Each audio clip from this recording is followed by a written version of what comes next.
What's that? You good, homie? Am I good? Yeah. That's a great question because we're going to learn about how to deal with injuries today.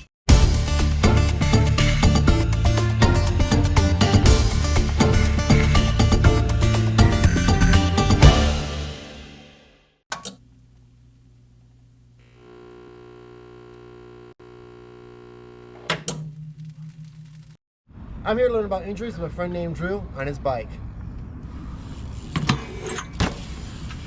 Stay tuned on how to cope with this. My name is Drew Dysler. I've been riding bikes for about 2 to 3 years now. What is typical injuries that a biker may come across? Typical injuries may be like broken wrists. Okay. Broken ankles for sure. Ankles are a weak point in like Okay. any sport. A lot of times people bail out from gaps and stairs, and with that, usually you have a bruised foot or a twisted ankle. Here's some things you can do to help that.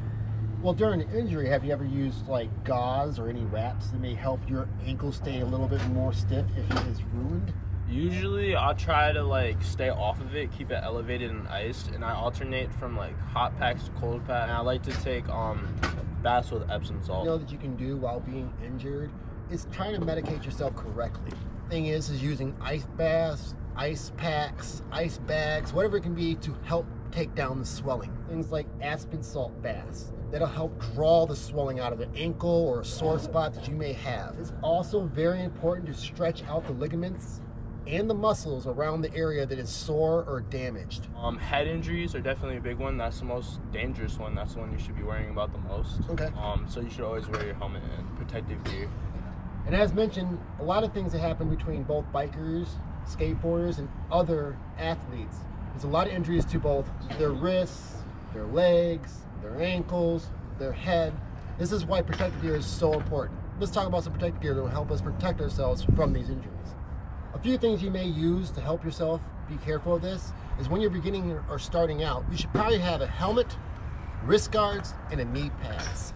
Now, when you first started out, did you end up using pads at all? No, I'm not a big fan of pads, but I do wear a helmet often. Why pads are so irritating for you to use on a bike? Often, like, my knees are scraped, and if I put the pads over the scrape, then it irritates the scrape. That could be a catch-22 in some cases, because if I don't have the pads, it can get scraped worse. So with that, I believe what we figured out is if you're really, really injured, best thing you can do for yourself is stay indoors, rest up, read a good book, find a new thing to do, play some video games, watch a good movie. Better yet, just meditate and get your mind strong for the next time you're out for your session. Eat some good food, too.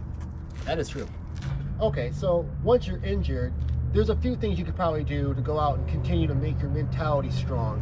What's some things you could probably do if you can't go back out and use your specific item, like your bike or something? Self-reflection. Okay. If you love a hobby so much that you're out there and doing it every day, it kind of consumes you, and you kind of lose yourself in the hobby. Taking that time off and a break can actually like really help you get into a better mindset so you can become better at bikes. Okay, so or skateboarding.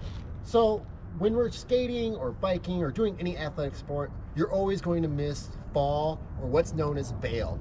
What's some things we can do while we're bailing that can help us prevent ourselves from actually taking on injuries? A lot of the time, tucking and rolling is always going to be your safest option, as you're taking your downward momentum and translating it into forward momentum. Kind of deferring the inertia a different direction. Yeah, exactly. Now with skateboarding, we don't want to put our arms out. If we do, we're going to have a stiff arm which could snap or break any direction. So instead, we want to tuck and roll. Here's what it looks like.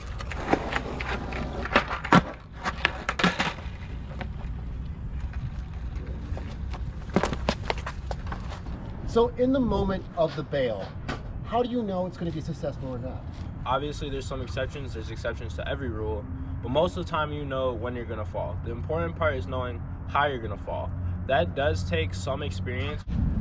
With that said, what's some things you could probably do right when you show up to a park or a spot to skate or bike that will help you ensure that you have a successful session without injuring yourself? Well, before you even pull up to the session, you want to have a good mindset. You want to know what you're going to do going in.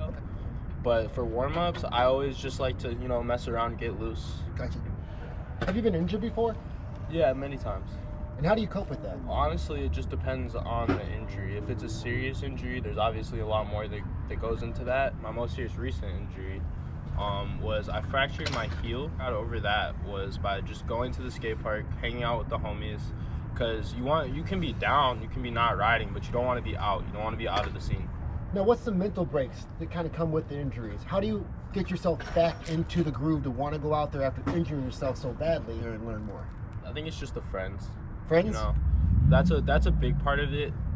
After my heel injury, the day after, I went to my homie Nate's house to go help him build some ramps in his backyard.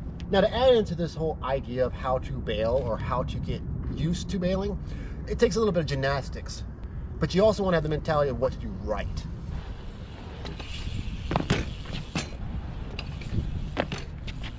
I also feel a couple of things that will also help your mentality and is stretching before you get to working on your first couple tricks. I'm really bad at it. It's definitely like, you guys should definitely do that. I'm just really bad at it. Don't be like me. Usually, like, I ride to the spot, so that's a great way to warm up, and then maybe you don't have to stretch because you already warmed up from riding to the skate park or skating to the spot.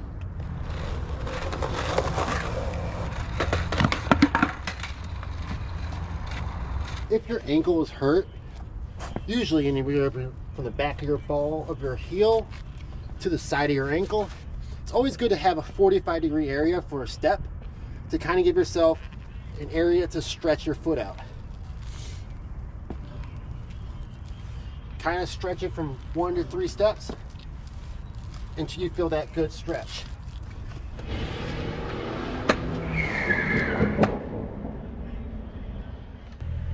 I want to thank Drew for the suggestion of this content, and if you have any suggestions, let us know in the comments below.